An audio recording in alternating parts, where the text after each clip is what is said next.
2월 1일 1. 어떠한 이치도 정신적인 것을 물질적인 것에 귀속시킬 수는 없으며 정신의 탄생을 물질로 설명할 수도 없다. 2. 인간은 자신의 육체와 정신을 자기라고 생각한다. 그러나 인간은 언제나 특히 젊었을 때는 육체에만 관심을 둔다. 하지만 인간에게 가장 중요한 것은 육체가 아니라 정신이다. 그러므로 우리가 가장 배려해야 할 것은 육체가 아니라 정신이 아니면 안 된다.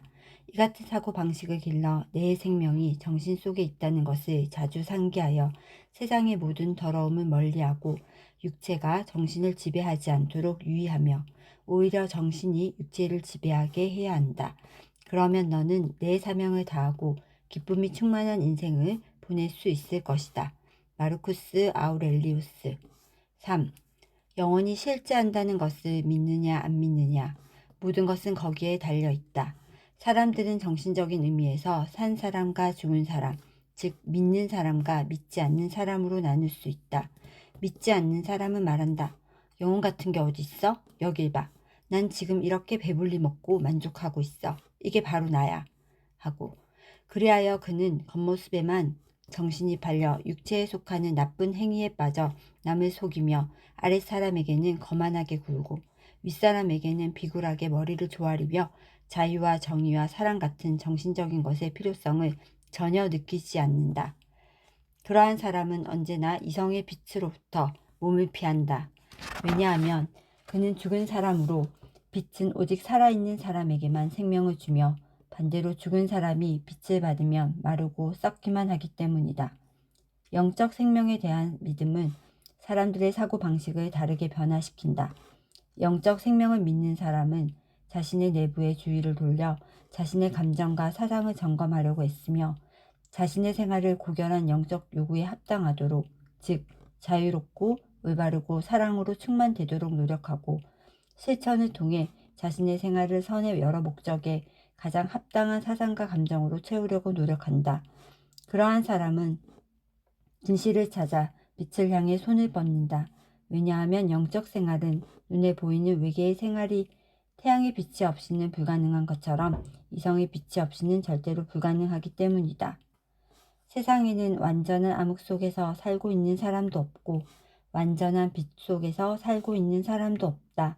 모두들 저마다의 기로에 서서 어느 쪽으로든 나아갈 힘을 가지고 있기 때문에 어떤 사람은 저쪽으로, 어떤 사람은 이쪽으로 나아간다.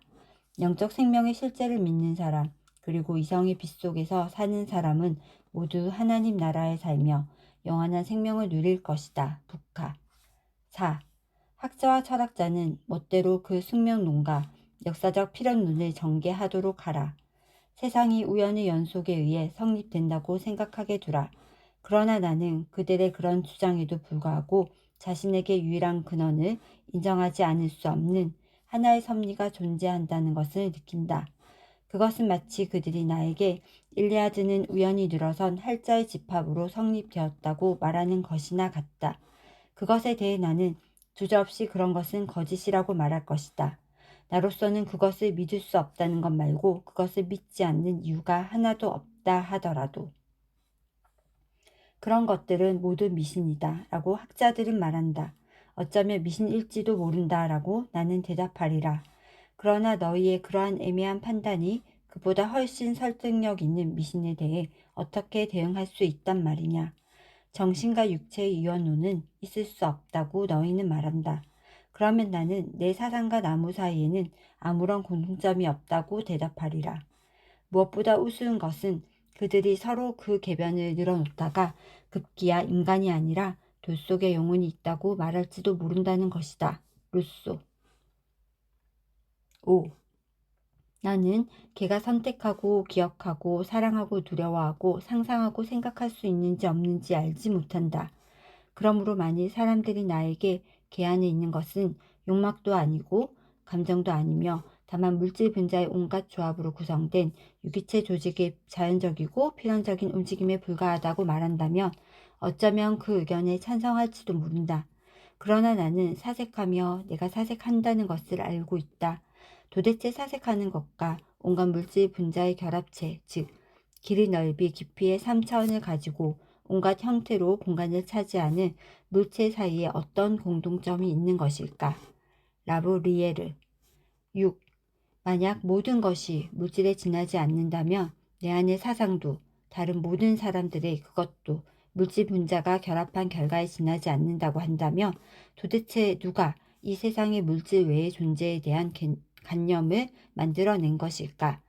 어떻게 물질이 그 물질을 부정하고 자신의 존재 밖으로 배제하려는 것의 원인이 될 수 있을까? 어떻게 물질이 인간 내부의 사상이 될 수 있을까? 어떻게 그 사람에 대해 자신은 물질이 아니라는 확신을 줄 수 있을까? 라브리에르. 7. 형 이상학은 실제로 존재하고 있다. 학문으로서는 아닐지라도 인간의 자연적인 성향으로서 존재한다. 왜냐하면 인간의 이성은 단순히 해박한 지식을 자랑하기 위한 허영심뿐만 아니라 이성 자신의 요구에 떠밀려 좋든 싫든 전진을 계속한 끝에 결국 이성의 어떠한 경험적 영위도 그 영위에서 도출된 어떠한 이론도 대답할 수 없는 문제에 도달하기 때문이다. 그리하여 사변으로까지 학대된 이성을 갖춘 모든 사람에게는 항상 무언가의 형태로 형 이상학이 있었으며 앞으로도 있을 것이다. 칸트. 8. 정신적인 것과 물질적인 것의 차이는 지극히 단순한 어린아이로부터 지극히 심오한 학자에 이르기까지 누구나 명백히 알 수 있다. 따라서 정신적인 것과 물질적인 것에 대한 천착과 논쟁은 무익하다.